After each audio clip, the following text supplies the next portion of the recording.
This Embryology Highlights screencast, Urinary System Development, deals with formation of the kidneys, the pronephros, the mesonephros, and the metanephros, and the development of the lower urinary tract, the urinary bladder, urethra, and the distal end of the ureter. This image of a nephron, which is colored brown, illustrates the essential components of a kidney. Urine formation involves collecting a blood filtrate from a capillary glomerulus and discharging the waste product into a collecting duct to be removed from the body. The content of the blood filtrate is indiscriminate. It's determined by molecular size. So a tubule is necessary to process the filtrate, to recapture good molecules and allow the unwanted molecules to be discharged as urine. Thus, the hallmark of every kidney will be a glomerulus, a tubule, and collecting ducts. Intermediate mesoderm, which is located between the paraxial mesoderm and the lateral mesoderm, colored brown in this image, will give rise to the kidneys, the gonads, and the internal genitalia. It forms a urogenital ridge that consists of a lateral nephrogenic cord and a medial gonadal ridge. Here we see intermediate mesoderm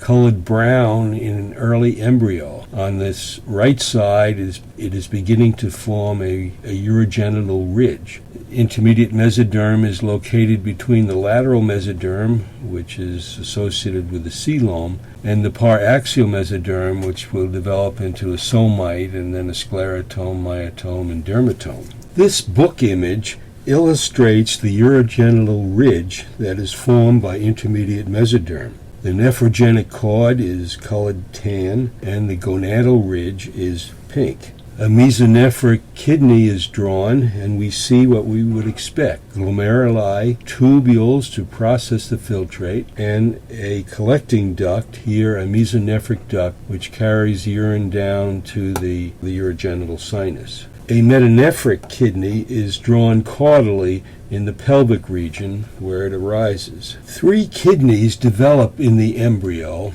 They appear chronologically in cranial caudal order, and they are named the pronephros, the mesonephros, and the metanephros.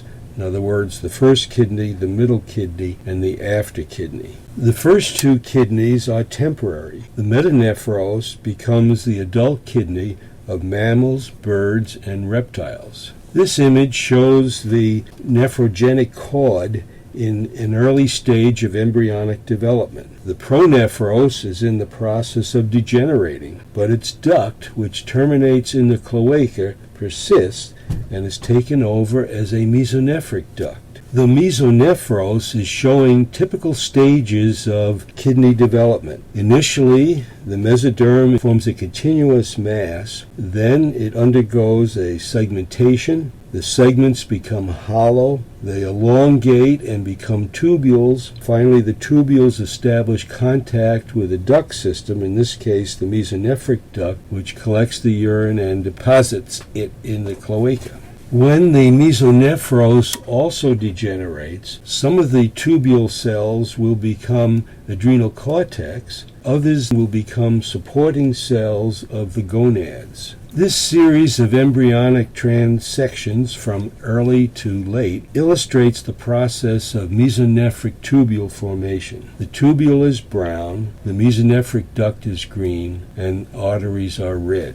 Initially, the mesoderm has segmented. Then each segment becomes hollow and undergoes elongation. The developing mesonephric tubule forms a capsule around a glomerulus that has developed and makes contact with the mesonephric duct. And the result then is a temporarily functional mesonephric tubule. The metanephros, that becomes the permanent kidney and ureter of mammalians, reptiles, and birds, arises from 2 sources. A ureteric bud grows out of the mesonephric duct into the caudal end of the nephrogenic cord, which may be called the metanephrogenic mass. The ureteric bud gives rise to the ureter, the renal pelvis, and the collecting ducts that are found within the medulla of the adult kidney. The metanephrogenic mass gives rise to the tubules, which will become the nephrons of the adult kidney. The process of nephron formation resembles mesonephric tubule formation. Collecting ducts from the ureteric bud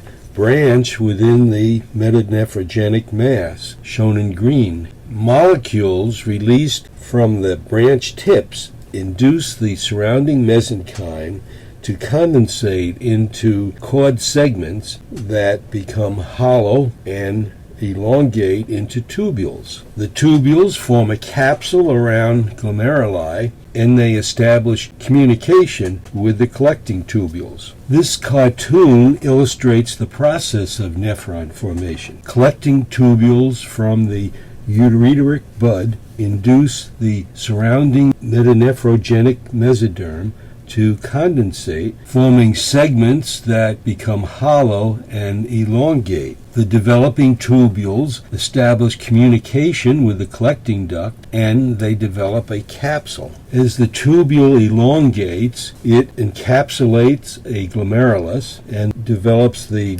distinctive regions of a mature nephron. There is a mutual induction between the ureteric bud and the metanephrogenic mass. The mass induces the ureteric bud to branch, and the collecting tubules induce the metanephrogenic mass to form nephrons.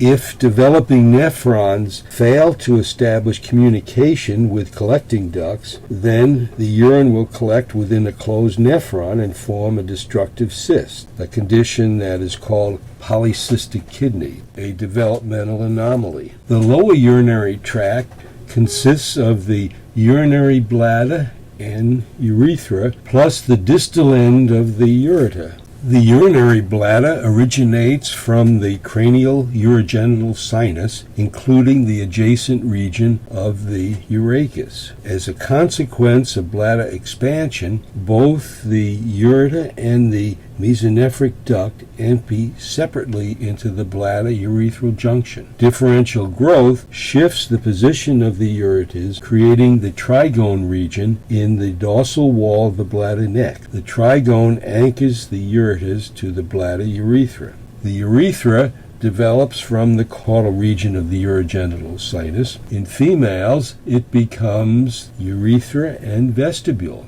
In males, it becomes the pelvic urethra and penile urethra. This image illustrates a cloaca being divided by a urorectal septum. The septum will completely divide the cloaca into a dorsal rectum and anal canal and a ventral urogenital sinus. The caudal end of the urogenital sinus will become the female vestibule and the male penile urethra. Cranial to this, the urogenital sinus will become the female urethra and the male pelvic urethra. In both genders, the cranial region of the urogenital sinus and the adjacent urachus, the intraembryonic stalk of the allantois, both of those together become the urinary bladder. As the urinary bladder and urethra expand during growth, both the ureter and the mesonephric duct become incorporated in the wall, so they each open separately into the urethra-urinary bladder junction. This cartoon illustrates the formation of the bladder trigone. We are looking at a dorsal view of the urogenital sinus at different stages of development. Initially, only the mesonephric duct, which will become the male ductus deferens, enters the urogenital sinus. The ureter appears as a bud of the mesonephric duct. As the urogenital sinus expands, both ducts are incorporated into the wall of the urogenital sinus. Then the ureters migrate cranially, creating the trigone on the dorsal wall of the neck of the bladder. Trigone boundaries are delineated by longitudinal muscles that come from the ureter. The ureter migration has two advantages. It creates the trigone, which serves to anchor the ureter in the bladder, neck, and urethra. Also, the cranial migration puts the ureter openings at the cranial edge of the neck of the bladder, where the smooth muscle sphincter is located. So the ureters empty cranial to the sphincter.